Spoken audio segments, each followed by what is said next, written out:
Hello दोस्तों, मैं मनोज कुमार। आज हम कक्षा 10 के विज्ञान में आज पढ़ेंगे रेखीय आवर्धन और लेंस की क्षमता पढ़ेंगे। हमने पिछले वीडियो में पढ़ा था कि अवतल लेंस के द्वारा प्रतिबिंब कैसे बनता है। अवतल लेंस के द्वारा प्रतिबिंब कैसे बनता है, ये हमने पिछले पिछले वीडियो में हमने देखा। आज की वीडियो में हम लोग देखेंगे कि रेखीय आवर्धन क्या होता है और लेंस की क्षमता क्या होता है। लेकिन उससे पहले हम लोग पढ़ेंगे कि लेंस के लिए सूत्र क्या होता है, चाहे वो अवतल लेंस हो चाहे उत्तल लेंस हो, दोनों के लिए यानी दोनों लेंस के लिए सूत्र एक समान होता है।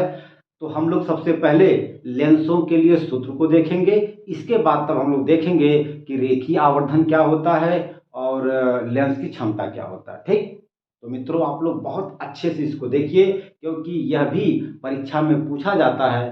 तो इसलिए आप लोग बहुत ध्यान से इस वीडियो को आप देखिए। देखा जाए, चलिए। लेंस का सूत्र होता है 1/v-1/u बराबर 1/f, है ना। आपको पता होगा, मैंने आपको कई बार बताया भी था। जो स्मॉल v होता है, यह लेंस से प्रतिबिंब की दूरी होती है। यू यू जो है लेंस से वस्तु की दूरी होती है, और एफ जो है लेंस का द्वितीय फोकस होता है। मैंने आपको बताया था कि यहाँ पर हम लोग जो एफ की बात करेंगे, हम लोग फोकस दूरी की बात करेंगे, तो दोनों लेंसों के लिए जो फोकस दूरी का बात करेंगे वह फोकस दूरी जो है द्वितीय फोकस दूरी होता है। और हमने आपको बताया भी था कि द्वितीय फोकस दूरी को हम लोग जो है ना, मुख्य फोकस दूरी भी कहते हैं। मैंने आपको कई बार बताया कि जब भी हम सवाल को सॉल्व करेंगे तो वहां पर हम लोग केवल जो है उस लेंस के द्वितीय फोकस से हमारा मतलब होता है। ठीक, तो देखा जाए तो इस सूत्र से सवाल को सॉल्व करते समय हम लोग जो है मुख्य रूप से दो बातों का ध्यान देते हैं। पहला बात क्या है? पहला बात यह है कि जब भी हम लोग बेटा कोई सवाल को सॉल्व करेंगे तो इस सूत्र में स्मॉल बी, स्मॉल यू और स्मॉल एफ का मान जो है चिन्ह के साथ यानी सिंबल के साथ, मतलब चिन्ह के साथ इस सूत्र में रखेंगे। ठीक, तो लिखेंगे यहां पर यू वी यू तथा ऐसे लिख लीजिए यू वी एफ का मान सूत्र में चिन्ह के साथ रखते हैं, चिन्ह के साथ रखते। ठीक, और दूसरी बात क्या है कि तीनों का आप जान सकते हैं कि स्मॉल बी, स्मॉल यू और स्मॉल एफ ये दूरी को व्यक्त करता है। मतलब क्या हुआ, ये दूरी को शो करता है। तो तीनों का इकाई सेम होना चाहिए। जैसे कहने मतलब मेरा ये हुआ कि जैसे अगर बी मीटर में है तो यू भी मीटर में होना चाहिए और एफ भी मीटर में होना चाहिए। या अगर ये स्मॉल बी सेंटीमीटर में है तो यू और एफ ए भी यानी कि सभी के सभी सेंटीमीटर में होना चाहिए, है ना। ऐसा नहीं है कि हमारा स्मॉल बी और स्मॉल यू सेंटीमीटर में है और एफ हमारा मीटर में, ऐसा नहीं। तीनों का इकाई सेम होना चाहिए, या तो तीनों मीटर में होना चाहिए या तो तीनों सेंटीमीटर में होना चाहिए, है ना। तो मेरा कहने मतलब सिर्फ यही है कि सवाल को सॉल्व करते समय तीनों की इकाई सेम होनी चाहिए, या तो तीनों सेंटीमीटर में होना चाहिए या तो तीनों मीटर में होना चाहिए। लिखेंगे वी यू एफ का इकाई समान होना चाहिए, समान होना चाहिए, है ना। ये दो बात हम लोग जब भी हम लोग सवाल को सॉल्व करेंगे तो हम लोगों को इन दो बातों को विशेष रूप से ध्यान में रखना है। ठीक, ओके। चलिए, अब हम पढ़ेंगे कि रेखीय आवर्धन क्या होता है। तो सबसे पहले हम लोग वास्तव में निकालेंगे कि रेखीय आवर्धन का सूत्र कहां से प्राप्त होता है ना। तो सबसे पहले हम लोग रेखीय आवर्धन के सूत्र का डेरिवेशन करेंगे, उसको हम लोग प्राप्त करेंगे, यानी कि उसका हम लोग निगमन करेंगे। ठीक है, पहले आप बेटा इसको बढ़िया से नोट करिए, फिर हम आगे चलते हैं।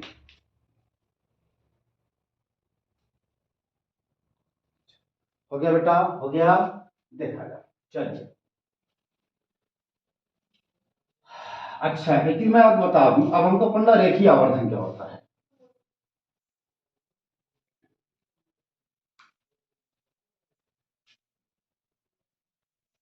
रेखीय आवर्धन,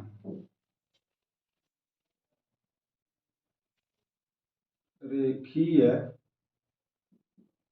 आवर्धन, ठीक है बेटा। इसको हम लोग, इसको जो है हम लोग अंग्रेजी में कहते हैं linear magnification. Linear, LINEAR, linear magni, MAGNI, magnification, fication, ये आपका है। देखा, पहले मैं आपको बता दूं कि हमने आपको कल बताया था चिन्ह परपाटी क्या होता है। मैंने आपसे यही कहा था कि सारी दूरियां, चाहे वो वस्तु हो, चाहे प्रतिबिंब हो, चाहे फोकस दूरी हो, है ना, सभी के सभी दूरी जो है लेंस के प्रकाशिक केंद्र यानी ओ से मापते हैं। सभी दूरियां लेंस में लेंस के ऑप्टिकल सेंटर ओ से ही मापते हैं, राइट, पहली बात। दूसरी बात मैंने आपको बताया था कि लेंस में प्रकाशिक केंद्र से दाहिनी तरफ जाने पर सभी दूरियां पॉजिटिव होती हैं, धनात्मक होती हैं, पॉजिटिव होती हैं, चाहे ये हो चाहे ये हो। और लेंस के प्रकाशिक केंद्र से बाएं तरफ, पीछे मतलब बाएं तरफ आने पर सभी दूरियां निगेटिव होती हैं, राइट। तो अगर मैं बात करूं यहां पर अवतल लेंस का फोकस दूरी यानी अवतल लेंस का द्वितीय फोकस, है ना, लेंस से बाईं तरफ है। इसका मतलब यह हुआ कि अवतल लेंस का फोकस दूरी निगेटिव होता है ना। अच्छा, तो इसको हम यहां पर लिख दें, अवतल लेंस का फोकस दूरी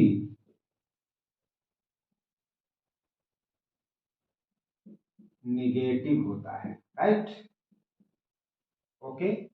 यहां फोकस दूरी का मतलब सिर्फ और सिर्फ द्वितीय फोकस से होता है या मुख्य फोकस से होता है, ठीक। यहां पर अगर हम लोग देखें ध्यान से, उत्तल लेंस का द्वितीय फोकस लेंस से दाहिनी तरफ है। तो अगर लेंस से दाहिनी तरफ है तो उत्तल लेंस का फोकस दूरी पॉजिटिव होता है। लिख दें, उत्तल लेंस का फोकस दूरी पॉजिटिव होता है, राइट। चलिए, क्योंकि इन दोनों का हमें अगले टॉपिक में काम लगेगा, यानी कि इन दोनों मतलब अवतल लेंस और उत्तल लेंस के फोकस दूरियों का प्रयोग अगले टॉपिक में होगा। इसीलिए मैंने आपको बता दिया कि अवतल लेंस की फोकस दूरी हमेशा निगेटिव होती है और उत्तल लेंस की फोकस दूरी हमें हमेशा पॉजिटिव होती है। चलिए, अच्छा, देखा जाए तो अब हम इसको यहां पर मिटा देते हैं, है ना। तो आप लोग इसको पहले नोट कर लीजिए, फिर इसको हम मिटाते हैं, ये वाला ना मिटा दें। चलिए, चलिए देखा जाए, अगर हम ध्यान से देखें, ये ए बी वस्तु है और ए बी वस्तु का प्रतिबिंब जो है ए डैश बी डैश है, राइट। तो अगर हम ध्यान से देखें, ये एक त्रिभुज है, ये ए बी ओ और ओ ए डैश बी डैश, ये कोण इस कोण के बराबर, है ना। हमारे पास दो त्रिभुज हैं, कौन कौन, ए बी ओ और ओ ए डैश बी डैश। बेटा ये दोनों त्रिभुज जो है समरूप हैं, क्यों, क्योंकि ये कोण इस कोण के बराबर 90 अंश, है ना, और ये कोण इस कोण के बराबर, क्यों, शीर्षाभिमुख कोण, तो तीसरा कोण ऑटोमेटिक अपने आप बराबर हो जाएगा। क्यों? क्योंकि हम लोग जानते हैं कि त्रिभुज के तीनों कोणों का योगफल हमेशा 180 अंश होता है। तो अगर दो कोण बराबर हो गए, ये कोण इस कोण के बराबर, ये मतलब ये कोण इस कोण के, ये कोण इस कोण के बराबर और ये कोण इस कोण के बराबर, तो तीसरा कोण अपने आप जो है आपस में बराबर हो जाएगा। तो जब किसी त्रिभुज के तीनों कोण आपस में बराबर हैं तो ये दोनों त्रिभुज क्या होते हैं? समरूप होते हैं। तो अगर दो त्रिभुज समरूप होते हैं तो उनके भुजाओं का अनुपात हमेशा आपस में बराबर होता है। तो देखेंगे त्रिभुज ए, चूंकि त्रिभुज ए बी ओ तथा त्रिभुज ओ ए डैश बी डैश, ओ ए डैश बी डैश समरूप है, समरूप है। क्यों बेटा? क्योंकि क्योंकि इनके कोण आपस में बराबर, आपस में बराबर, ये हम लोग लिख सकते हैं, राइट। तो अगर ये दो त्रिभुज आपस में समरूप हैं तो इनके भुजाओं का रेशियो आपस में बराबर होता है, हम लोग लिख सकते हैं। अच्छा, हम मान लेते हैं कि ए बी की लंबाई x1 है और उसके प्रतिबिंब की लंबाई x2 है, तो क्या होगा? ए बी, देखिए इसका भाई ये है और इसका भाई ये है, तो भाई बटे भाई बराबर भाई बटे भाई। भाई ए बी का भाई ए डैश बी डैश है और बी ओ का भाई ओ बी डैश है, तो ए बी बटा ए डैश बी डैश बराबर हो जाएगा ओ बी बटे O B dash, O B dash.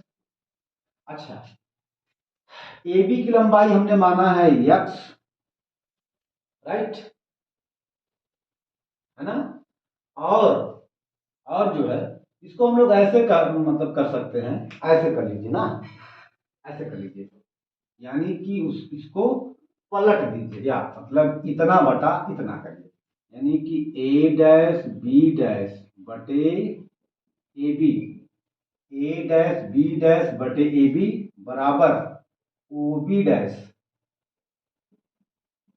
भाई ओ बी डैश बटे ओ बी, है ना। चलिए, अच्छा देखते हैं।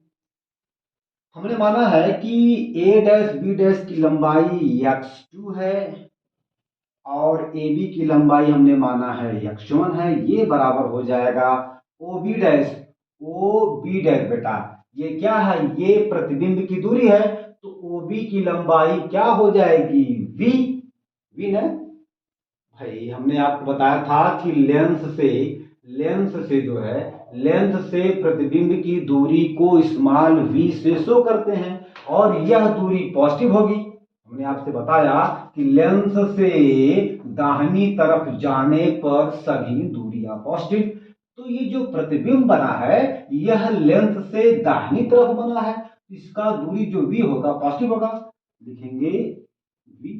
अच्छा, ओबी क्या है?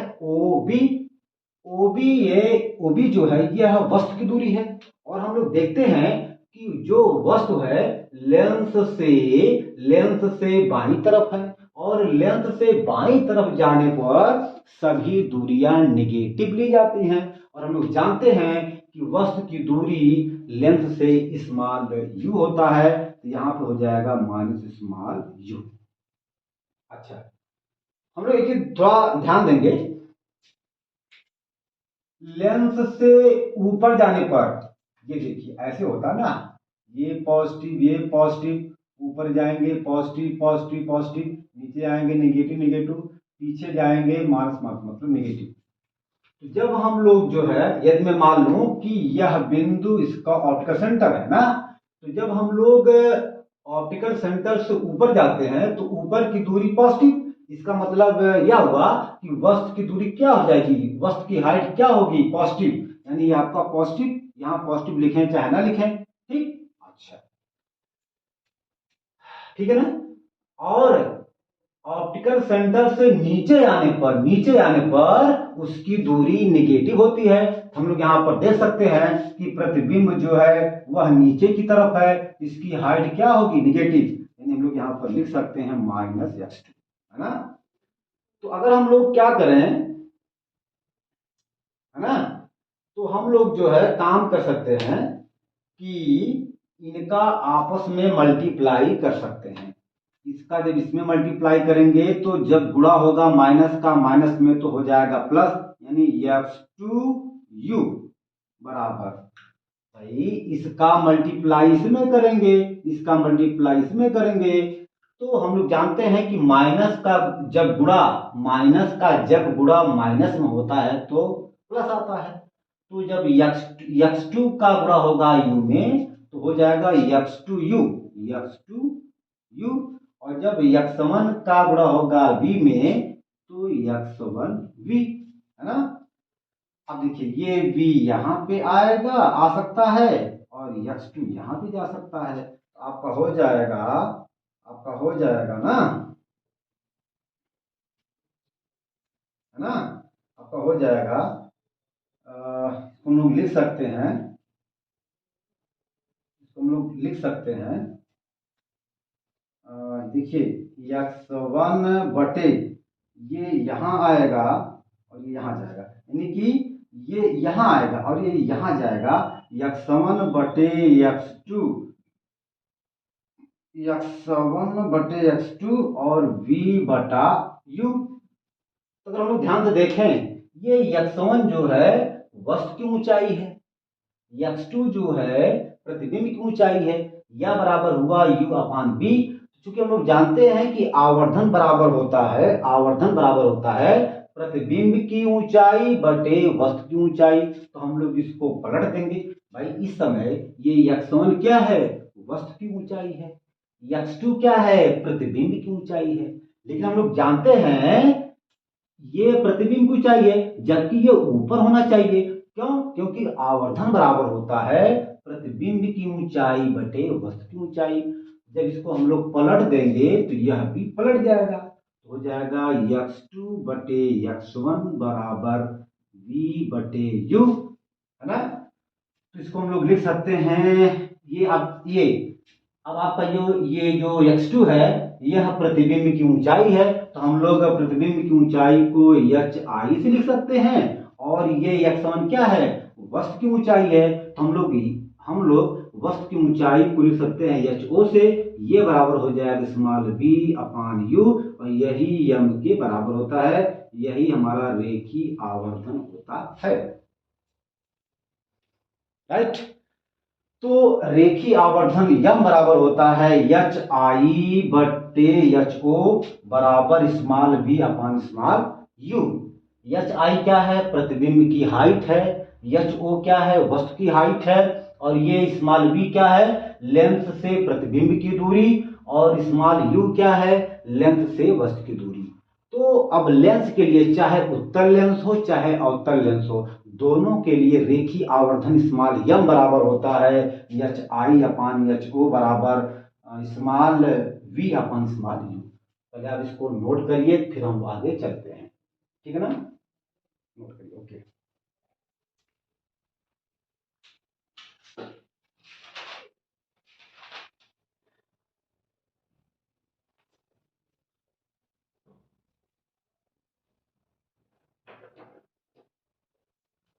चलें, ओके।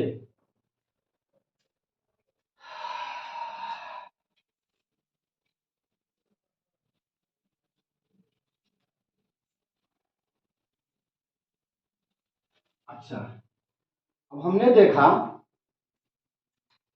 कि स्मॉल यम बराबर होता है hi अपान ho बराबर v अपान u, है ना, ये हमने अभी पढ़ा है।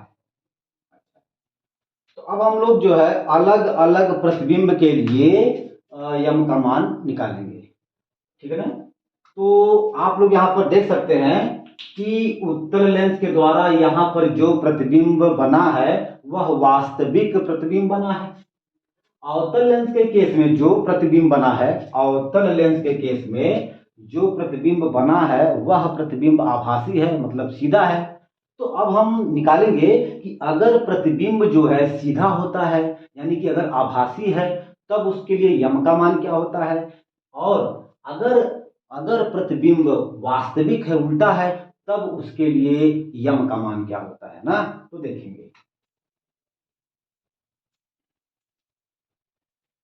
लिखेंगे यदि प्रतिबिंब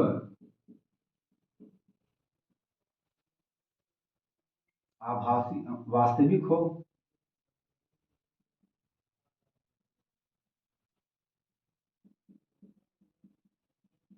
वास्तविक हो, तो देखा जाए अगर प्रतिबिंब वास्तविक है, तो जब प्रतिबिंब वास्तविक होता है तो उसकी लेंस से दूरी जो स्मॉल v होता है वह पॉजिटिव होता है। बोलो, तो यदि प्रतिबिंब वास्तविक हो, है ना,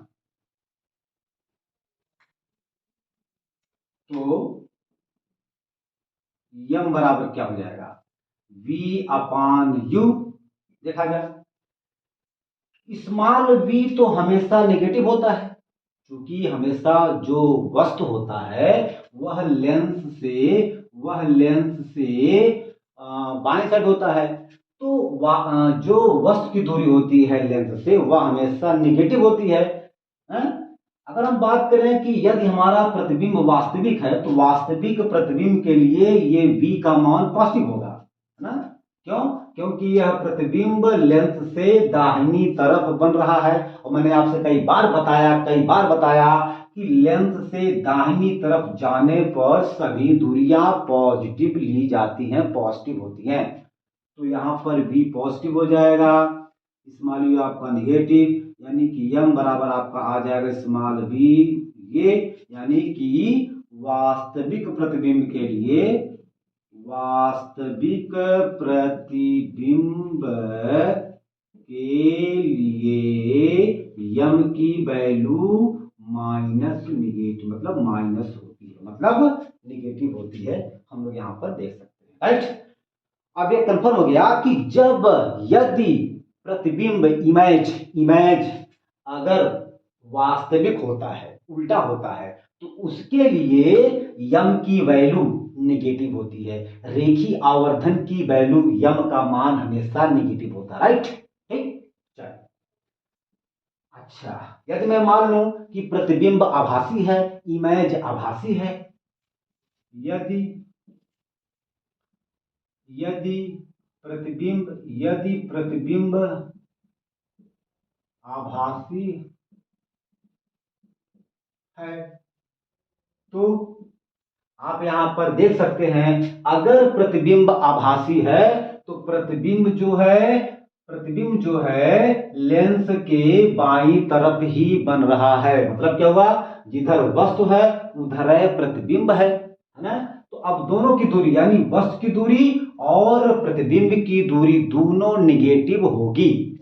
तो चूंकि हम लोग जानते हैं कि यम बराबर होता है v अपान यू, क्योंकि हमने आपसे बताया प्रतिबिंब की दूरी हो जाएगा माइनस बी, और वस्तु की दूरी हो जाएगा माइनस यू, माइनस से माइनस कैंसिल हो गया, यम बराबर आ गया स्मॉल v अपान यू, अर्थात यम बराबर पॉजिटिव हो गया। ये कब होता है पॉजिटिव, आभासी प्रतिबिंब के लिए।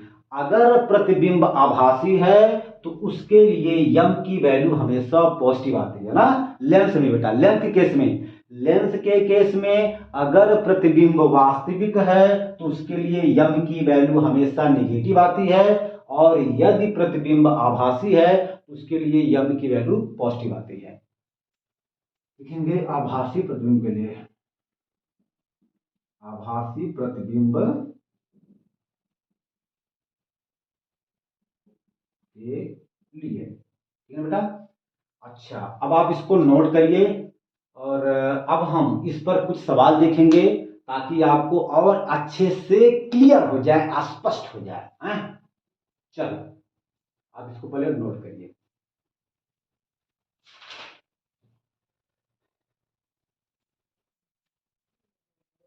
ओके बेटा, क्या दें?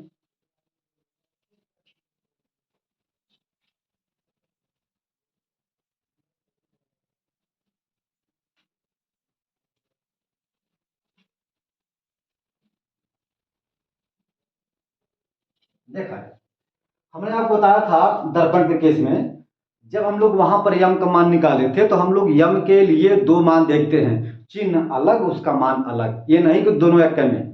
यम के लिए चिन्ह का मान अलग देखते हैं और उसके वैल्यू का मान अलग देखते हैं। तो देखा जाए कि जैसे हमने बताया कि यम बराबर होता है H I upon H O, बराबर यही होता है small V upon small you. Lens के लिए हमने आपसे बताया कि, है ना, यम के लिए हम लोग जो है अलग अलग देखते हैं, यानी कि चिन्ह को अलग रखते हैं और उसके मान को अलग रखते हैं। आप देख सकते हैं, अभी आपने देखा कि अगर यम की वैल्यू, अगर यम का वैल्यू पॉजिटिव, अगर यम का चिन्ह पॉजिटिव आता है, अभी आपने देखा ना कि अगर यम की वैल्यू पॉजिटिव आती है तो प्रतिबिंब आभासी होगा, प्रतिबिंब आभासी और सीधा होगा ना। अच्छा, फिर अगर यम की वैल्यू निगेटिव आती है तो प्रतिबिंब वास्तविक, प्रतिबिंब वास्तविक होगा और उल्टा होगा, क्योंकि वास्तविक प्रतिबिंब उल्टा बनता ही है, ठीक है ना। यहां पर देखें मान में, अगर यम की वैल्यू एक से ज्यादा आती है तो उस समय एच आई बड़ा होगा एच ओ से। देखिए यम का मान ज्यादा कब होगा?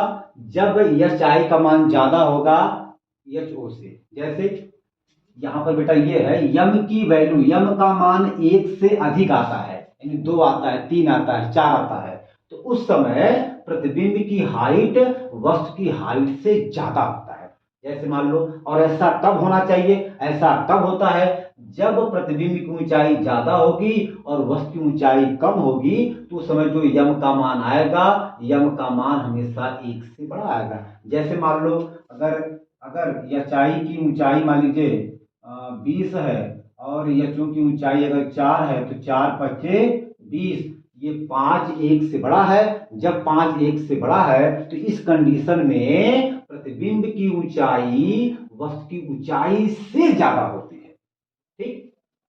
अर्थात इसका मतलब क्या हुआ? प्रतिबिंब की ऊंचाई, बेटा एचआई आई क्या है? इमेज, इमेज की हिंदी क्या होती है? प्रतिबिंब। तो प्रतिबिंब की ऊंचाई ज्यादा होगी वस्तु की ऊंचाई से। ओ फॉर ऑब्जेक्ट, ऑब्जेक्ट का हिंदी होता है वस्तु, यानी कि प्रतिबिंब की ऊंचाई ज्यादा होगा वस्तु की ऊंचाई से। कब? यदि यम की वैल्यू एक से बड़ी आती है। तो इसका मतलब क्या हुआ? प्रतिबिंब का आकार बड़ा होगा वस्तु के आकार से या वस्तु की ऊंचाई से। लिख लो वही, वस्तु के आकार, है ना, ठीक है। अच्छा, अगर यम की वैल्यू एक आती है, यानी यम बराबर एक आता है, जैसे अगर, और ये कब हो, और ये कब होगा? जब प्रतिबिंब की ऊंचाई और वस्तु की ऊंचाई सेम रहे। अगर दोनों की हाइट सेम होती है, जैसे मान लो, 5/5, 5 से 5 कट गया है, ठीक ना भाई। दोनों की ऊंचाई अगर सेम है, सेम होगी तो उसका वैल्यू आएगा एक। तो एक कब आता है? जब दोनों की हाइट या दोनों की ऊंचाई सेम होती है। जब ऐसा होगा, यम का मान अगर एक आएगा, तो उस कंडीशन में प्रतिबिंब की ऊंचाई और वस्तु की ऊंचाई सेम आएगी। तो एच आई बराबर एच ओ, बेटा इसका मतलब क्या हुआ? प्रतिबिंब का आकार या ऊंचाई, प्रतिबिंब का आकार बराबर होगा वस्तु के आकार से, वस्तु के आकार से, है ना। अच्छा, अगर यम की वैल्यू छोटी हो जाए एक से, ऐसा कब होगा? ऐसा तब होगा जब जब वस्तु की ऊंचाई बड़ी होगी प्रतिबिंब की ऊंचाई से। अगर इसकी वैल्यू ज्यादा हो जाए, इसका वैल्यू कम हो जाए, तो इसका मान हमेशा 1 से छोटा आएगा। जैसे मान लो 1/2 है ना। दो क्या है, ये दो वस्तु की हाइट है, और एक क्या है, ये प्रतिबिंब की हाइट है, तो इसका मान आएगा 0.5। तो हम लोग यहाँ पर देख सकते हैं कि यह 0.5 1 से छोटी है, यानी कि m की वैल्यू अब 1 से छोटी आ गई। जब m की वैल्यू 1 से छोटी आएगी तो उस कंडीशन पर वस्तु की हाइट ज्यादा होती है प्रतिबिंब की हाइट से। हो जाएगा प्रतिबिंब की हाइट छोटी हो जाएगी वस्तु की हाइट से। इसका तात्पर्य यह हुआ प्रतिबिंब का आकार, है ना, प्रतिबिंब का आकार, है ना, छोटा रहेगा वस्तु के आकार से, वस्तु के आकार से। ठीक है बेटा, अब आप इसको नोट करिए और हम इस पर जो है कुछ सवाल आपको सॉल्व कराते हैं, तो फिर हम चलेंगे लेंस की शक्ति क्या होती है, हाँ लेंस की शक्ति क्या होती है ना, तब हम उसको पढ़ेंगे। पहले आप इसको नोट करिए।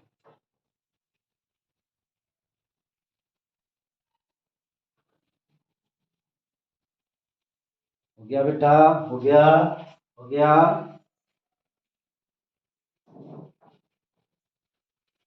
देखा जाए, मिटा दो इसको।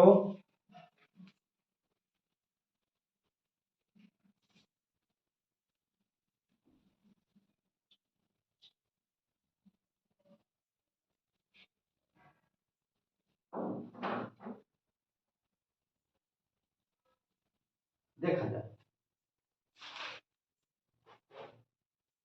जैसे मान लीजिए एग्जाम्पल है,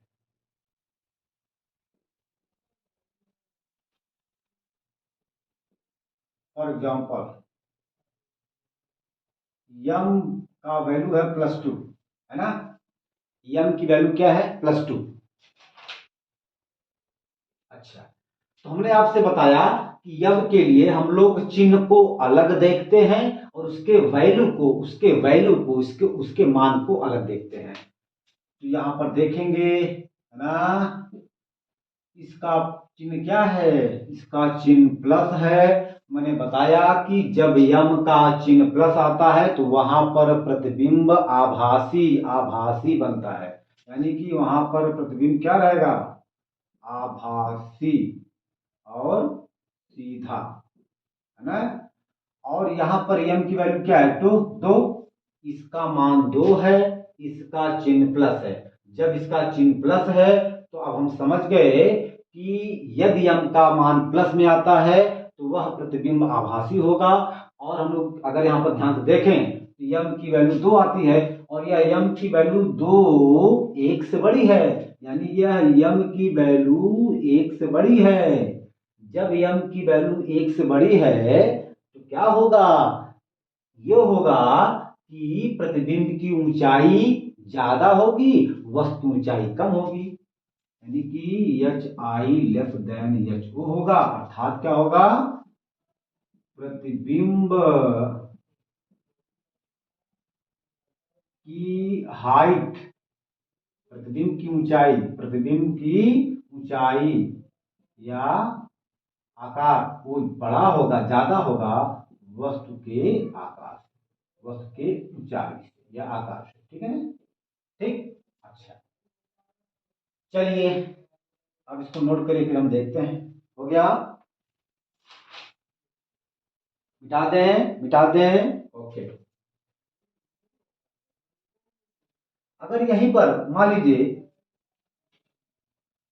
चलिए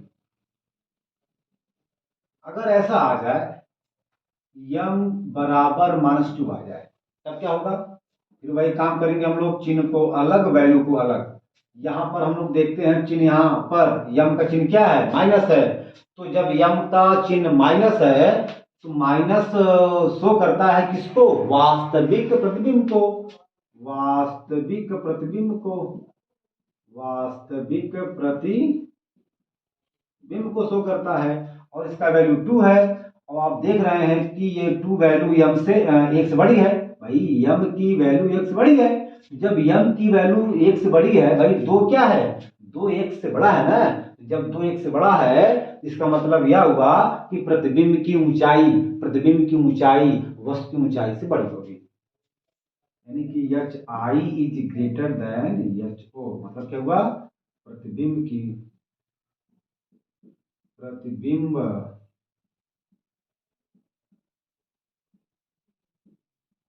ऊंचाई ये ज्यादा होगा, मतलब अधिक होगा वस्तु की ऊंचाई से, है ना। चलिए हो गया, मिटा दें इसको, मिटा दें। ओके, अगर हम मान लें यहां पर m की वैल्यू +1 है, चलिए तब देखते हैं क्या होता है ना। अच्छा बेटा, इसका चिन्ह क्या है, प्लस है। जब चिन्ह प्लस है, जब चिन्ह प्लस होता है तो हमने आपसे बताया कि प्रतिबिंब हमारा आभासी होता है ना। तो ये आपका आभासी प्रतिबिंब हो जाएगा, आभासी प्रतिबिंब, और सीधा होगा, है ना। अच्छा, और यहाँ पर इसकी वैल्यू 1 है। हम लोग यहाँ पर देखते हैं कि m बराबर 1 है, यानी m की वैल्यू 1 है और यह m की वैल्यू 1 के बराबर है। जब m की वैल्यू 1 के बराबर है तो उस कंडीशन में एच आई बराबर एच ओ, अर्थात प्रतिबिंब की हाइट वस्तु की हाइट के ठीक बराबर होगी। प्रतिबिंब की ऊंचाई या आकार, है ना, बराबर वस्तु की ऊंचाई, ठीक है ना। तो मैं समझता हूं कि आप लोग इस चीज को समझ गए हैं। और एक चीज और हम देख लें, इसको मिटा दें। एक एग्जाम्पल हम लोग और देखेंगे। मान लीजिए यहां पर आ जाता है -0.5, है ना। देखते हैं भैया इसका चिन्ह क्या है, माइनस। तो चिन्ह माइनस ये शो करता है, चिन्ह माइनस ये शो करता है कि प्रतिबिंब वास्तविक होगा, वास्तविक प्रतिबिंब, वास्तविक प्रतिबिंब, है ना। और इसकी वैल्यू क्या है, 0.5। हम लोग यहाँ पर देख सकते हैं कि m की वैल्यू छोटी है 1 से। m की वैल्यू ये बेटा 0.5 जो है यह 1 से छोटा होता है, यानी कि m की वैल्यू 1 से छोटी है। जब m की वैल्यू 1 से छोटी है तो एच आई यानी कि प्रतिबिंब की ऊंचाई छोटी होगी वस्तु की ऊंचाई से, अर्थात प्रतिबिंब की ऊंचाई छोटी होगी वस्तु की ऊंचाई से, वस्तु की ऊंचाई से। ठीक है मित्रों, आज हम अपने वीडियो को यहीं पर स्टॉप करते हैं और हम अगले वीडियो में पढ़ेंगे कि लेंस की शक्ति क्या होता है ना। तो आप लोगों से हमारा निवेदन है कि आप हमारे इस चैनल को लाइक करिए, शेयर करिए, सब्सक्राइब करिए। धन्यवाद।